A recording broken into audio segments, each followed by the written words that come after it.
এই রাজ্যের রাজকন্যা আফনান ছিল অপূর্ব সুন্দর, কিন্তু তার হৃদয়ের গভীরে লুকিয়ে ছিল এক ভয়ঙ্কর হিংসা। অন্যদিকে ছিল আয়রা, এক সাধারণ মেয়ে। তার কোনো রাজমুকুট ছিল না, কিন্তু তার হৃদয় ছিল আলোয় ভরা।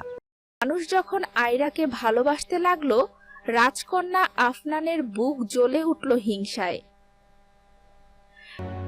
এই রাজ্যে শুধু আমিই সবচেয়ে সুন্দর, তবু কেন সবাই আমাকে দেখেও মুগ্ধ হয় না? হিংসা ধীরে ধীরে তার মনকে গ্রাস করল। রাজকন্যা হয়েও সে হয়ে উঠল একা। যাকে সে ঘৃণা করেছিল, সেই আয়রাই তার হাত ধরল ভালোবাসায়। এইভাবেই হিংসুটে রাজকন্যা হয়ে উঠল এক সত্যকারের রানী। আমি রাজকন্যা। আমার গল্প যদি তোমাদের ভালো লেগে থাকে তাহলে দয়া করে ভিডিওটা লাইক করো, আর আরো রূপকথার গল্প পেতে আমাদের চ্যানেলটা এখনই সাবস্ক্রাইব